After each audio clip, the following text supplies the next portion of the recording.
Dear Kevin Smith, in January of 2008, my father died of a massive heart attack. And in February of 2010, I saw your new movie, Cop Out.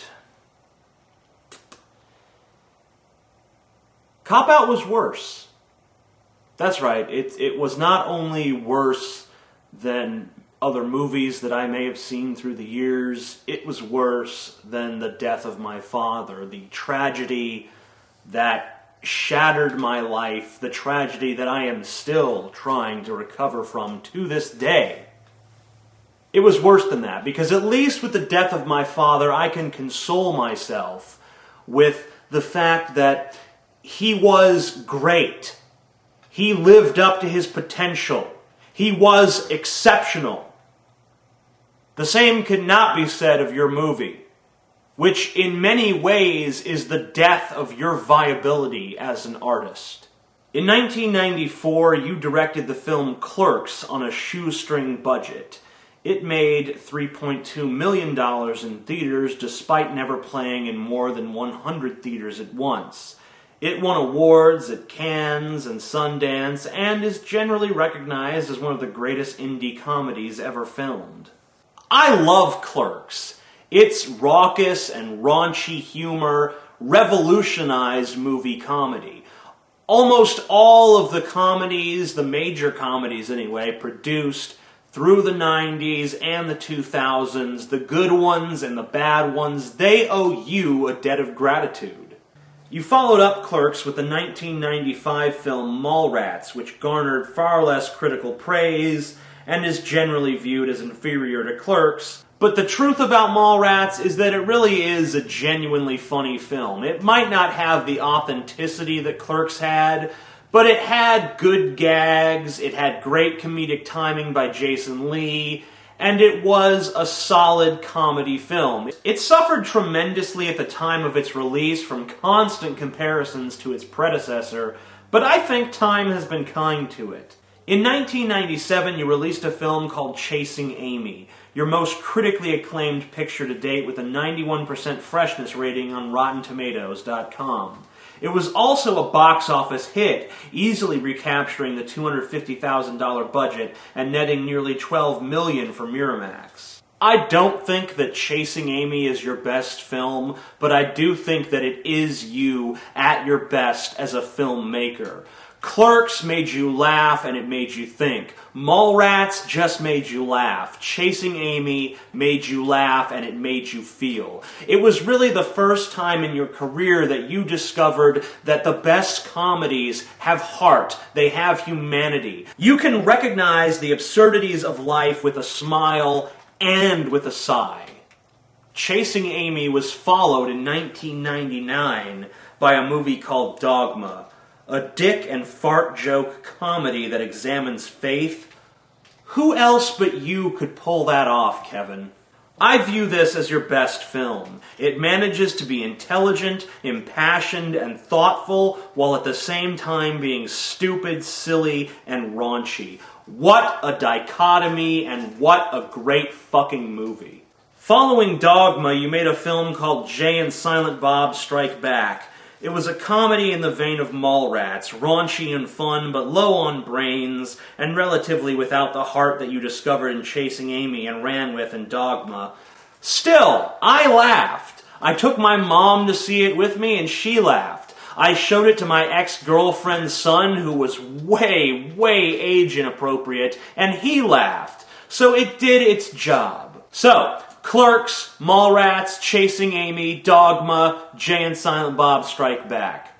All of these films are, at least in my opinion, good. Some are better than others, some are smart and some are stupid, some are heartwarming and some are cynical, some are both, but they're all good. Then came Jersey Girl. Tisk tisk.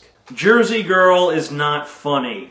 It's also not particularly heartwarming, though it tries to be. Ben Affleck is like a lost child looking for a direction, and he's not getting one. I sure hope you thanked George Carlin before he died for saving this movie from being a total piece of shit.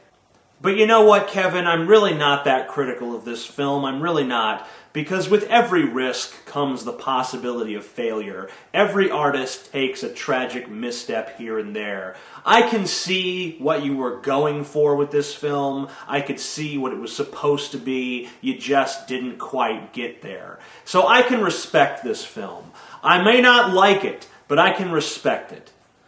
Following Jersey Girl, you made two films, Clerks 2 and Zack and Miri Make a Porno. Both are films in the vein of Dogma and Chasing Amy. That is to say that both films have warmth and humanity while also being raunchy as all hell. Good films, respectable films, films worthy of your oeuvre. Then came Cop Out. Fuck! What happened, Kevin? I mean, Jersey Girl sucked, but I could make excuses for Jersey Girl. What is the excuse for this? With Jersey Girl, I could tell myself what you meant to do. With this film, it's obvious that all you meant to do was make a cliché studio comedy to appease morons. Was your house not big enough, Kevin? Do you not have enough money to send your daughter to the college she needs to go to? How badly did you need the money for this movie? Did you get in deep with the mob or something? This movie has no heart, it has no intellect, and worse, it's not funny. Okay, I might have had a chuckle or two, but I laughed more in the first 10 minutes of Clerks 2 than I laughed in this entire movie. And in a theater with maybe 50 other people in it, I was the only one laughing.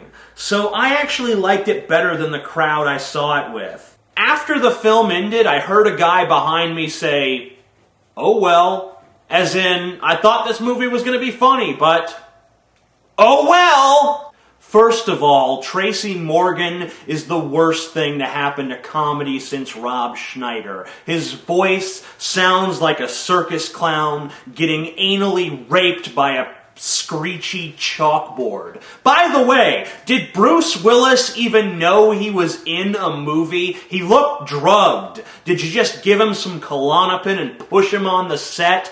I mean, what was your instruction to him as a director? Hey, Bruce, make sure you don't have any facial expression. Don't act. Don't emote. We don't want that here. What we want is just a blank stare. Look like you're bored. Look like you're in the audience for this movie. Yeah, that's good. Nothing. Nothing here, folks. I'm Bruce Willis. I'm in Cop Out. Why? No one knows. Okay.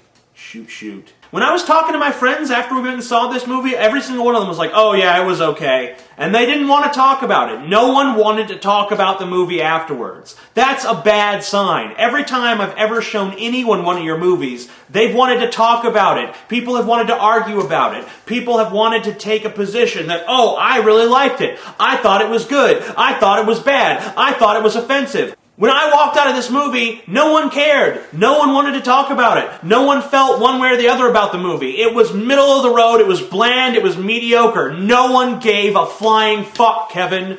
You are a great filmmaker, Kevin. You may not believe me when I tell you that, but you are. And you might say, "Oh, I don't move the camera enough." Fuck the camera.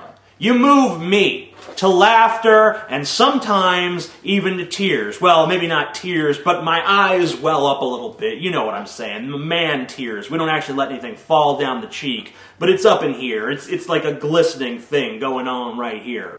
But this film, Cop Out, and how apropos a title that turned out to be, doesn't move anything but the contents of my stomach. This film is a betrayal of your talent and a surrender to the idea that you have no talent. Is this what you've decided to be, Kevin?